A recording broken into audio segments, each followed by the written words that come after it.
There's no feeling more intense than starting over. If you deleted your homework the day before it was due, as I have, or if you left your wallet at home and you have to go back after spending an hour in the commute. If you won some money at the casino and then put all your winnings on red but it came up black. If you got your best shirt dry cleaned before a wedding and then immediately dropped food on. If you won an argument with a friend and then later discovered that they just returned to their original view. Starting over is harder than starting up. If you're not ready for that, like if you've already had a bad day, then what you're about to go through might be too much. Feel free to go away and come back. I'll be here. Alright, thanks for coming with me on this trip. I'll understand if you have to take a break at any point. Just find a safe place to stop and quit the game. And don't worry, I'll save your progress, always, even your mistakes. This game is a homage to a free game that came out in 2002, titled Sexy Hiking.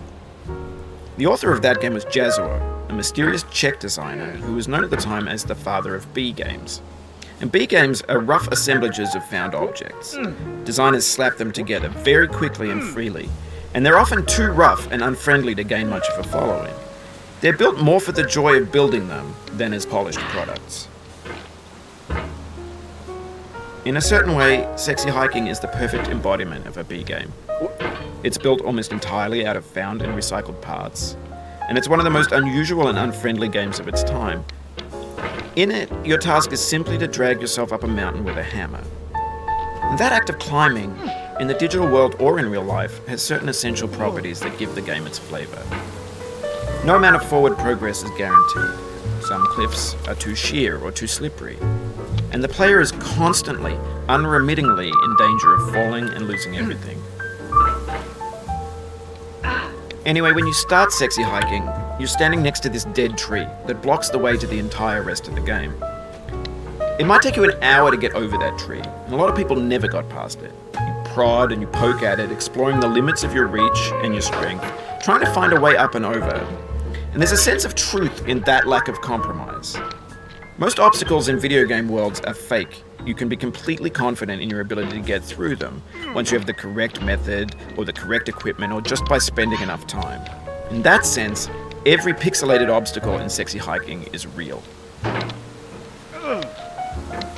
The obstacles in Sexy Hiking are unyielding, and that makes the game uniquely frustrating. But I'm not sure Jazuo intended to make a frustrating game. The frustration is just essential to the act of climbing, and it's authentic to the process of building a game about climbing. A funny thing happened to me as I was building this mountain. I'd have an idea for a new obstacle, and I'd build it, test it, and it would usually turn out to be unreasonably hard. But I couldn't bring myself to make it easier. It already felt like my inability to get past the new obstacle was my fault as a player rather than as a builder. Imaginary mountains build themselves from our efforts to climb them, and it's our repeated attempts to reach the summit that turns those mountains into something real. When you're building a video game world, you're building with ideas, and that can be like working with quickset cement. You mold your ideas into a certain shape that can be played with, and in the process of playing with them, they begin to harden and set until they're immutable, like rock. And at that point, you can't change the world. Not without breaking it into pieces and starting fresh with new ideas.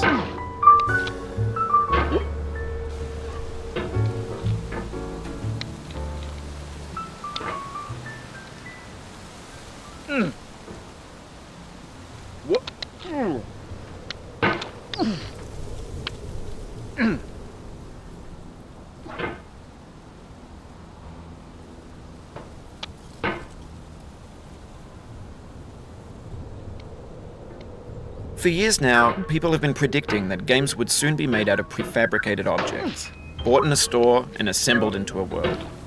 And for the most part, that hasn't happened, because the objects in the stores are trash. I don't mean they look bad or that they're badly made, although a lot of them are. I mean they're trash in the way that food becomes trash as soon as you put it in the sink. Things are made to be consumed and used in a certain context, and once the moment is gone, they transform into garbage. In the context of technology, those moments pass by in seconds.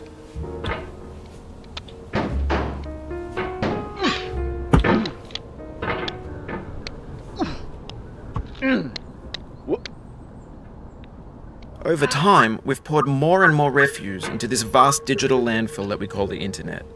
It now vastly outnumbers and outweighs the things that are fresh and untainted and unused. When everything around us is cultural trash, trash becomes the new medium, the lingua franca of the digital age. And you can build culture out of trash. But only trash culture. B games, B movies, B music, B philosophy. Maybe this is what digital culture is. A monstrous mountain of trash, the ash heap of creativity's fountain. A landfill with everything we ever thought of in it. Grand, infinite, and unsorted. There's 3D models of breakfast, Gen X's fanfic novels, scan magazines, green screen Shia LaBeouf, banned snuff scenes on LiveLeak. Facebook's got lifelike bots with unbranded adverts and candid shots of Kanye and Taylor Swift mashups, car crash epic failed GIFs, Russian dashcam vids, discussions of McRibs, discarded, forgotten, unrecycled, muddled, rotten, untitled. Everything's fresh for about 6 seconds, until some newer thing beckons, and we hit refresh. And there's years of persevering, disappearing into the pile, out of style, out of sight. In this context, it's tempting to make friendly content that's gentle, that lets you churn through it but not earn it. Why make something demanding if it just gets piled up in the landfill, filed in with the bland things? When games were new, they wanted a lot from you. Daunting you, taunting you, resetting and delaying you. Players played stoically. Now everyone's turned off by that. They want to burn through it quickly, a quick fix for the fickle, some tricks for the clicks of the feckless. But that's not you, you're an acrobat. You could swallow a baseball bat.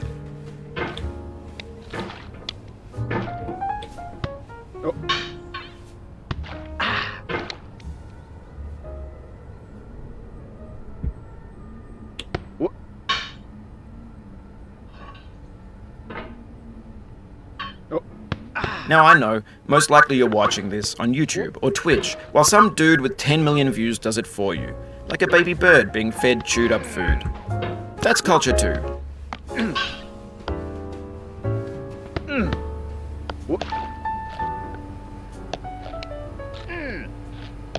But on the off chance that you're playing this, what I'm saying is, trash is disposable, but maybe it doesn't have to be approachable. What's the feeling like? Are you stressed? I guess you don't hate it if you got this far, feeling frustrated. It's underrated. An orange is sweet, juicy fruit locked inside a bitter peel. That's not how I feel about a challenge. I only want the bitterness. It's coffee. It's grapefruit. It's licorice.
Oh, you just lost a lot of progress.